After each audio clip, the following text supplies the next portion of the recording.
Viva Voz, com Vera Magalhães.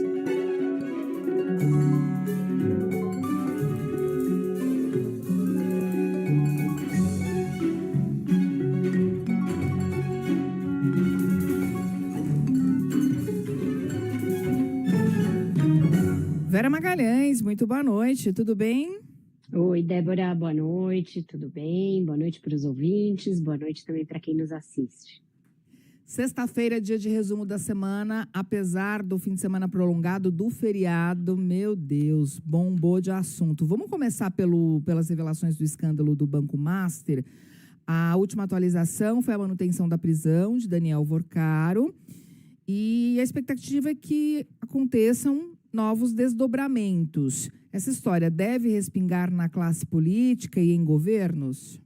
Com certeza, Débora. A gente vai esperar aí um balanço do que o Banco Master operou em carteiras de crédito consignado e também em títulos ali de previdência, regimes próprios de previdência de estados e municípios. O balanço parcial já mostra um estrago bem grande. São pelo menos 18 entes federados com regimes de previdência ligados ao Banco Master, entre eles 3 estados, 15 cidades. Dessas 15 cidades, 2 são capitais e dessas 15, 5 ficam aqui no estado de São Paulo. Então, muita coisa.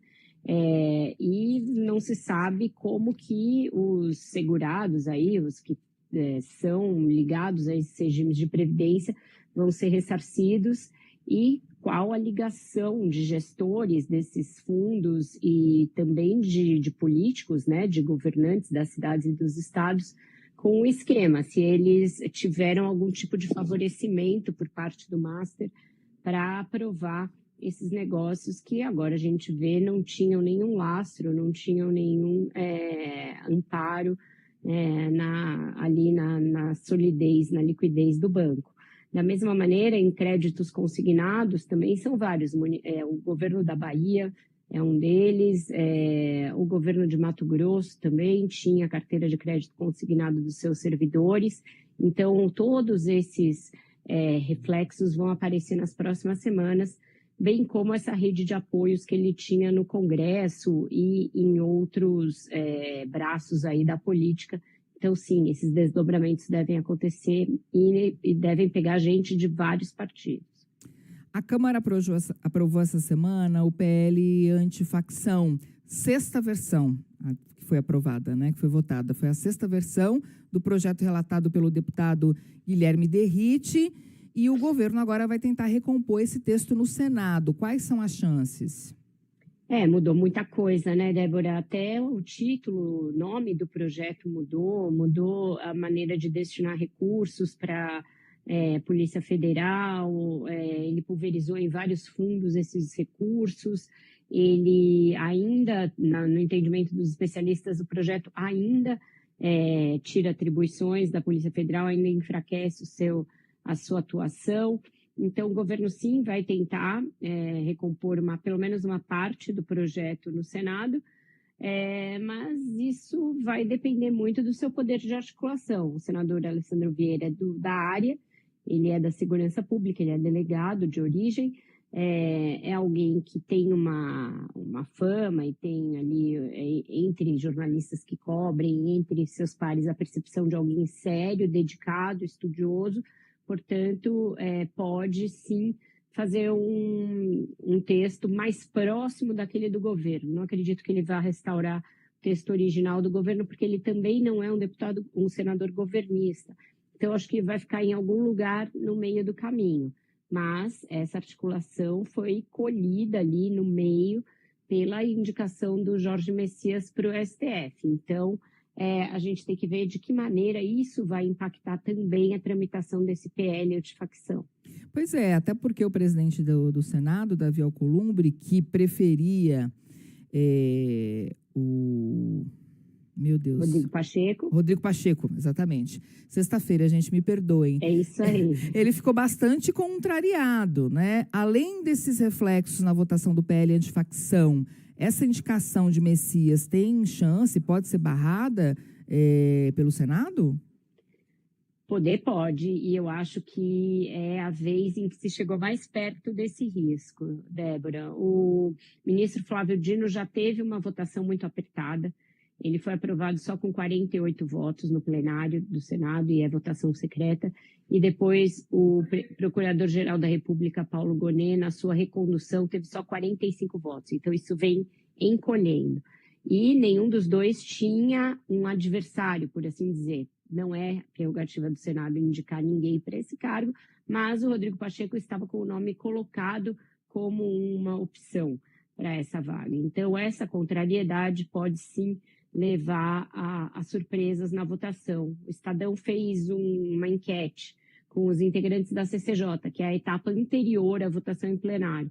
E, por enquanto, os que se dispuseram a responder estão muito divididos entre a aprovação e a rejeição, e tem muitos senadores se dizendo indecisos, senadores inclusive da base. O líder do MDB no Senado, Eduardo Braga, foi um que anotou a coluna dos indecisos. Então, é sinal de que isso impactou e contrariou outros senadores, além do próprio Davi Alcolumbre. Bem, ontem o governo dos Estados Unidos anunciou o recuo do tarifaço sobre vários itens. Essa é uma vitória de Lula e da diplomacia brasileira? Com certeza. Esse é um fato para o governo comemorar numa semana aí de alguns sustos, alguns ruídos, mas com certeza isso aí sim. Se a gente olhar agora, só 22% dos produtos brasileiros da pauta de exportação seguem com a tarifa máxima, né, que são os 10% padrão e mais a sobretaxa de 40%. O governo comemorou largamente a ampliação da lista dos produtos que ganharam isenção da sobretaxa. O Geraldo Alckmin, vice-presidente, disse que é, sim, uma vitória e que a gente passou de 36% da nossa pauta de exportação da tarifa cheia para algo como 22%. Então, sim, uma vitória, mas o governo está dizendo que ainda quer mais, que ainda vai negociar para que essas exceções aumentem ou para que simplesmente o governo americano desista de sobretaxar produtos brasileiros como vem fazendo. Até porque ainda tem setores importantes, né, taxados em 40%. Calçados, imóveis, máquinas, motores, ainda não estão isentos do tarifaço. Enquanto isso, no bolsonarismo, bom, Alexandre Ramagem teve a prisão decretada porque viajou para os Estados Unidos. Ninguém sabe como, porque o passaporte dele estava retido, né? E a defesa do ex-presidente Jair Bolsonaro resolveu nem esperar a negativa dos últimos embargos e protocolou o pedido de prisão domiciliar. Está próximo o cumprimento de pena do ex-presidente e dos demais condenados? Eu acho que essa saída do país sem justificativa, sem comunicação por parte do Alexandre Ramagem, que está sendo entendida como fuga pelo Supremo e por todo mundo praticamente, atrapalhou bastante a situação do Bolsonaro.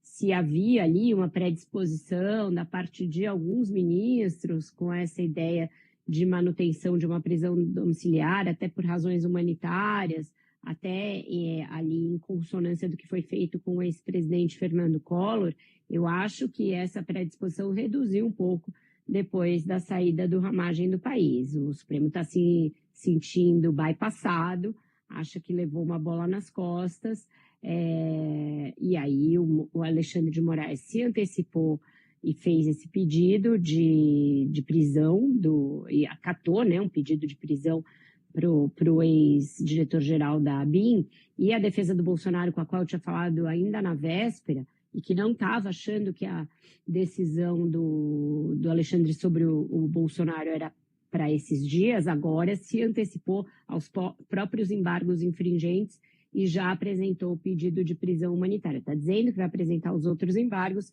mas foi mais rápida e apresentou esse pedido de prisão humanitária para ele. Débora, eu acho que está se aproximando, sim, a decisão da primeira turma do STF, que vai dizer que é hora de se cumprir essas penas, não só para o Bolsonaro e para o Ramagem, mas para todos os condenados pelo menos no núcleo crucial, que foi aquele primeiro com 7 réus, e que aí vai se saber se o Bolsonaro vai mesmo para uma prisão, e nesse caso, a hipótese mais provável até aqui é que ele vá para uma ala específica lá da Papuda, em Brasília, ou não. Então, eu acho que para a próxima semana a gente vai ter novidade nesse que é um fator crucial aí para a direita brasileira, né? E isso deverá gerar uma grande comoção, mesmo porque tem visitas autorizadas ao Bolsonaro, se não me engano, em dezembro, ainda não é semana que vem, portanto, nas próximas. E todo mundo está esperando uma decisão dele quanto ao qual será o destino da direita brasileira quando ficar evidente que ele não poderá mesmo ser candidato, já está evidente, mas quando ficar evidente para ele que ele não poderá ser candidato. Então, eu acho que essa saída do Ramagem do país pode sim ter precipitado as coisas de uma maneira meio dramática para os bolsonaristas. E todo mundo com as barbas de molho ali, muito preocupado, e a própria defesa do ex-presidente mudando de estratégia a partir da constatação de que os caminhos de negociação se estreitaram e os prazos se encurtaram, desde que o Ramagem foi flagrado ali numa boa, né? Ele tinha se licenciado por motivos de saúde, mas está ali com roupa de ginástica, sua mulher também com uma roupa toda fitness, curtindo a vida nos Estados Unidos. Pois é, agora essa fuga tá lá, prisão decretada, ainda não se sabe exatamente como é que ele foi parar lá, porque ele não tinha documentação, mas, enfim, os próprios bolsonaristas já disseram mais de uma vez, inclusive o ex-presidente Jair Bolsonaro, de que não é difícil fugir do país, né? Como é que fica essa situação dele?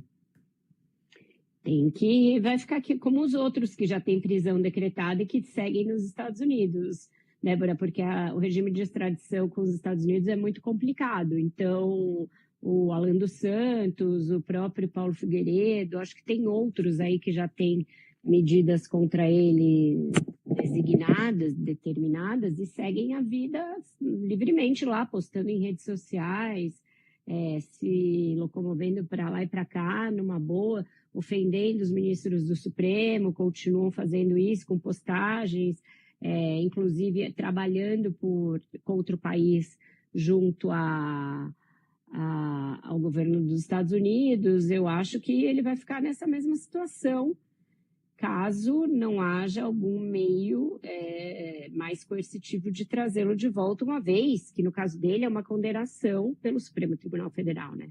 Os outros não têm uma condenação final, ele tem. Então, não sei se tem algum meio mais eficaz de trazê-lo, mas a situação é a mesma de outros bolsonaristas que já foram para os Estados Unidos. Muito bem, Vera, vamos fazer um balanço aqui da COP30. O resultado que nós temos até agora, na verdade, né, frustra as expectativas do governo brasileiro? Frustra. Ninguém vai dizer que frustra, mas frustra totalmente. Não só do governo brasileiro, mas de todos os ativistas, as ONGs, os cientistas, porque se esperava uma declaração final da COP30 bem mais incisiva e bem mais clara quanto aos mecanismos de se fazer cumprir as metas climáticas, principalmente em relação à extinção, né, ao fim do uso de combustíveis fósseis. Não se colocou nada na declaração em termos de como se chegar lá, e quando e quais os tais caminhos, né? O mapa do caminho ficou ali meio pela metade, sem a rota definida.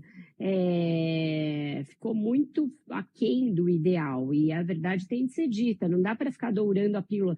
Eu vi muita gente, a declaração foi muito enfática em termos de que as minorias têm que ser protegidas, e cita nominalmente mulheres indígenas e quilombolas. Minha gente, isso era o mínimo, né, que se esperava de uma COP no Brasil. Se a declaração final de uma COP no Brasil, na Amazônia, não citasse explicitamente indígenas, mulheres e quilombolas, que são realmente aqueles que tendem a sofrer mais com a emergência climática pelas exclusões todas que a gente conhece, que são históricas, aí teria sido um vexame. Então, é um texto genérico, um texto que também reduz ali o prazo para cumprimento de algumas metas de adaptação, reduz quase pela metade, é menos claro em relação a isso do que eram os textos anteriores até aqui. Então, se a ideia era uma COP que fosse primar pela implementação de toda a agenda que a gente vem vendo nas últimas COPs, e que fosse consagrar uma liderança brasileira como um país que vai conduzir essa saída dos combustíveis fósseis, vai conduzir um compromisso de desmatamento zero e de uma adaptação mais clara, com metas para o resto do mundo, não foi isso que se obteve. Ficou aquém. O episódio do incêndio também fica como uma nota triste do evento e acaba atingindo um pouco a imagem da COP brasileira. E, por fim, a gente tem aí a chance de ter um prêmio de consolação com a criação do Fundo Floresta Tropical para sempre, se ele tiver os aportes que foram anunciados e se ele for empregado de uma maneira inteligente para reduzir o desmatamento na Amazônia. Mas, mesmo assim, isso era uma coisa lateral, isso não era o principal que se esperava dessa COP. Então, com certeza, ela deixou um pouco a desejar. Ufa, demos conta de tudo. Então, já dá para sextar com música. Sextar com música. Eu não sei vocês, o que vocês estão fazendo nos últimos dias, se estão vivendo, mas eu estou apenas esperando pelo momento de encontrar esse Caim e esse Abel da música mundial, que se odeiam, porém que a gente ama. Irmãos Gallagher já estão no Brasil, fazem 2 concertos no Morumbi nesse fim de semana, os únicos shows dessa turnê de reunião do Oasis que acontecem no Brasil, totalmente esgotados, pessoas vendendo rins para conseguir, e eu tenho meu ingresso, consegui sem precisar me desfazer de nenhum órgão, embora estivesse disposta a colocar algum deles na roda. Então é isso, vamos testar ao som de Oasis, eu estou vivendo para esse momento. Supersonic.